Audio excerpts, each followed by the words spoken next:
Hello and welcome back to My Own Worst Enemy. I have returned from another successful Origins 2024. So this year I had decided to get to Origins a whole extra day early with the intent that I would get up early on Wednesday morning and just walk leisurely down to the registration check-in area and walk right up to an open booth and just get my event pass and just go right on into the gaming hall there.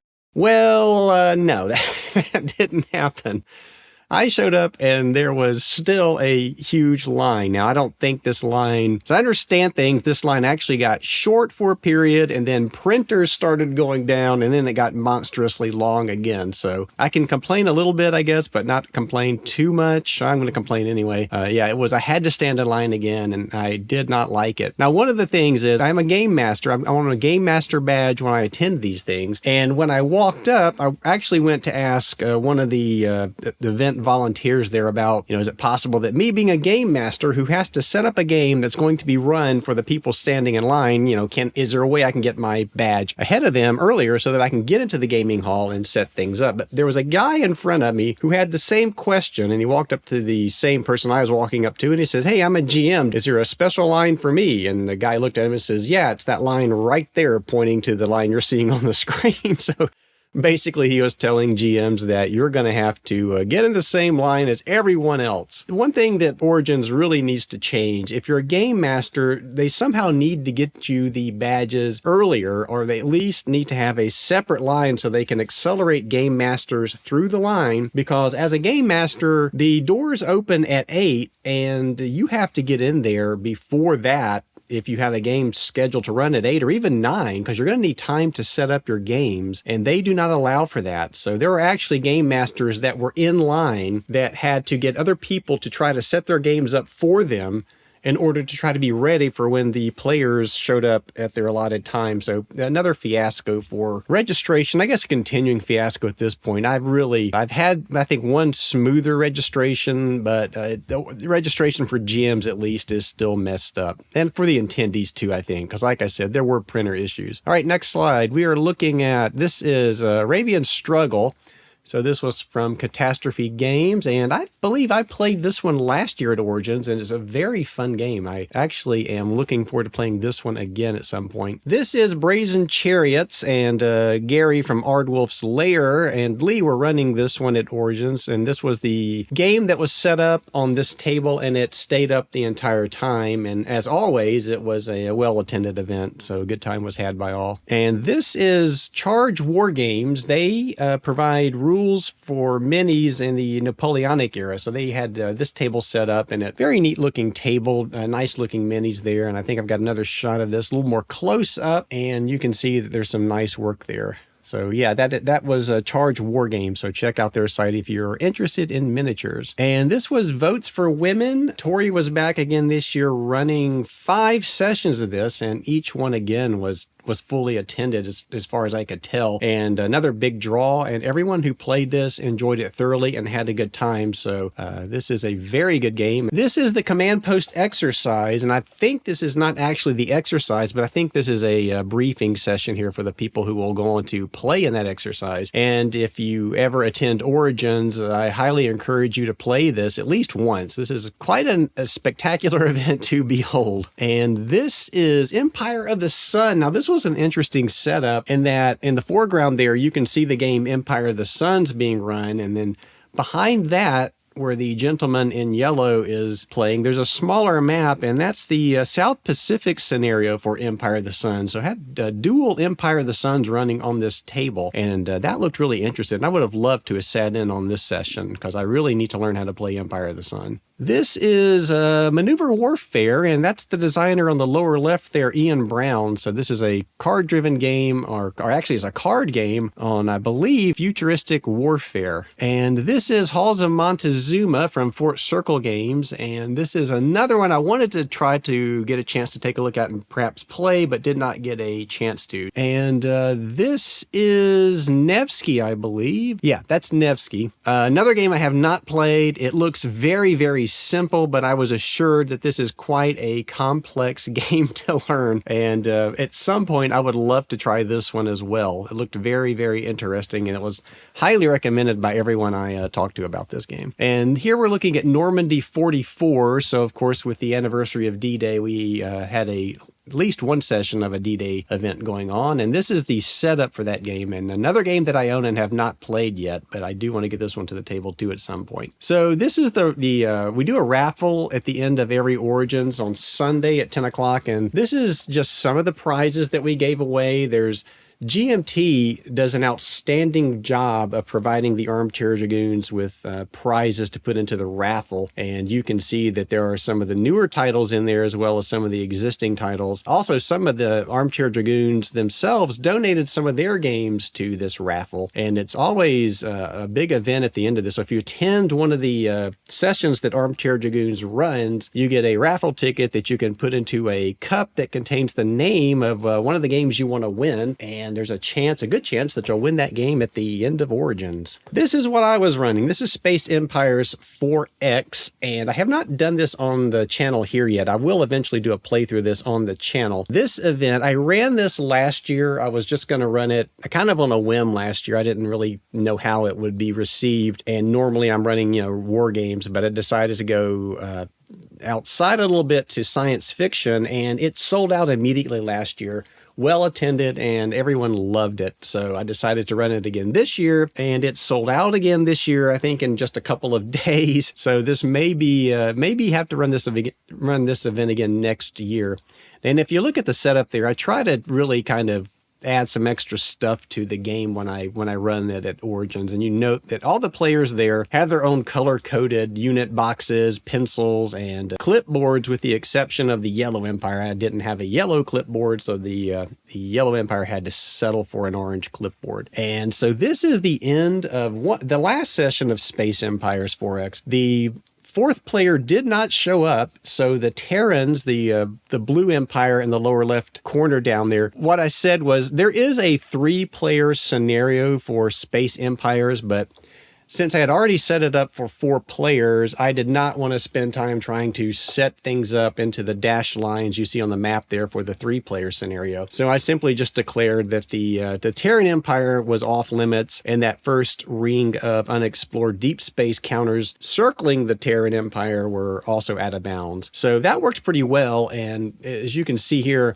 the Green Empire actually managed to get all the way to the Red Empire home world. So if I'll zoom in here, and you can see that they actually had a fleet. This was at the very end of the game, and the Green Empire had a battle cruiser fleet that actually arrived at the Red home world and went on to knock the home world down to, it might have been, they inflicted 3 hits on it. It was either 2 or 3 hits. Now, the game may not have actually ended with the destruction of the Red Empire's home world, as the Red Empire player did have ships around and might have been able to respond to that and maybe defend the homeworld. For me, it was an interesting end to a tutorial game of Space Empires, because without that 4th player being there, and as good as the guys were at learning the system, the game played pretty fast, and I've never seen another player reach another player's homeworld in a tutorial game of Space Empire, so that was kind of neat. And this is the final slide, the final picture. This is Song for War. This game has been split into 2 parts, and this was run, I think they ran both sections of this game at Origins this year. So you had this one, and then you had the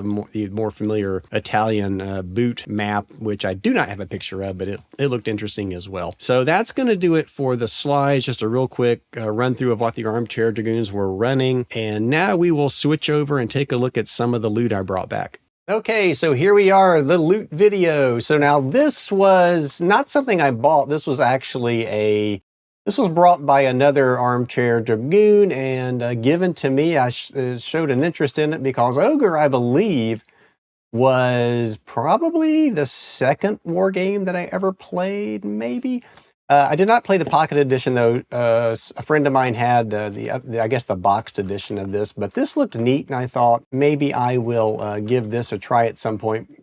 And yeah, it says the original edition of Ogre came out in 1977 and fit in your pocket and only cost $2.95. And apparently it says 35 years later, they were still selling this for $2.95. So I'll definitely have to try to give this a go at some point. So there's Ogre. And then I walked over to Black Oak Workshop, talked with Craig, and just got a couple more D20s and this interesting D2, which it's an axe that has a 1 and a 2 on it. I don't know how practical that'll be if you're trying to play with this on a table, but there you go. And then these dice, this is a Dragon D20, kind of cool.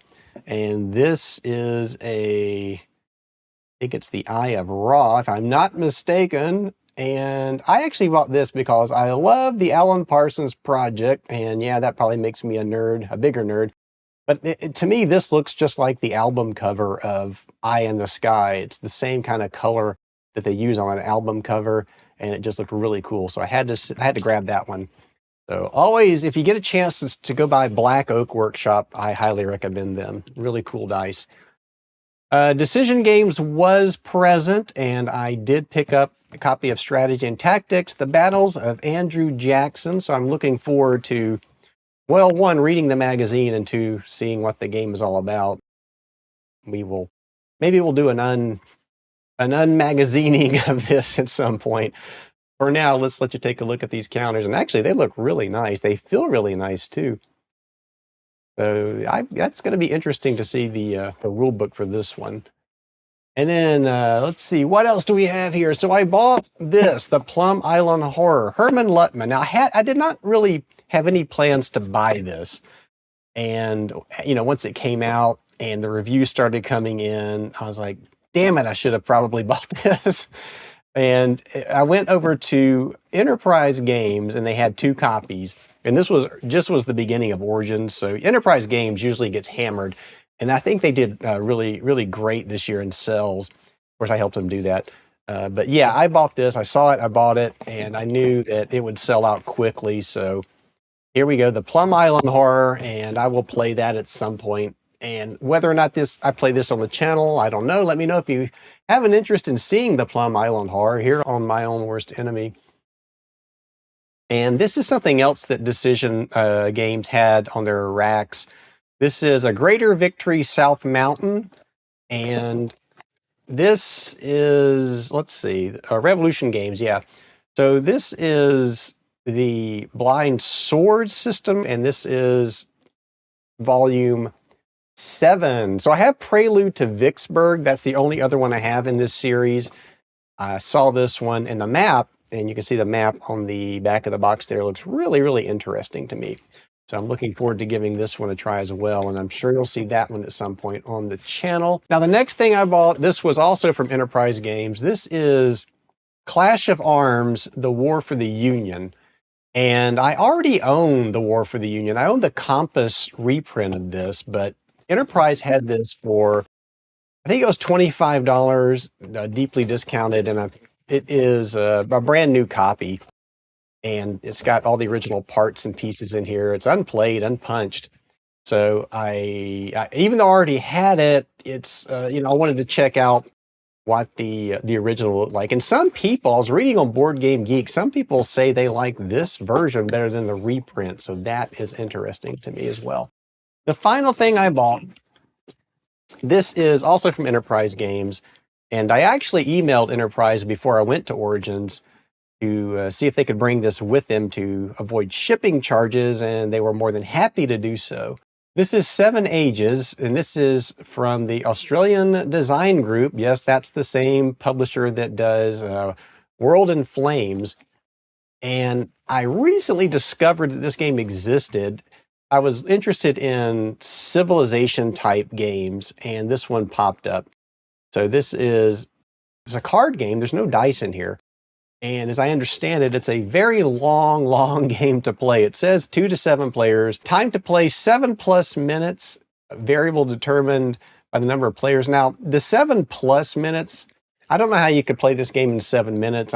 It's probably possible that if all the everything lines up correctly and you get just the right stuff, I guess you could win pretty quick. That seems kind of silly, but I don't think that it's going to take me 7 minutes to play this game. I was really interested in this one and how it works. Supposedly you start off and I guess the I'm not sure if it's the ancient age or if you're actually in prehistoric age. I don't know.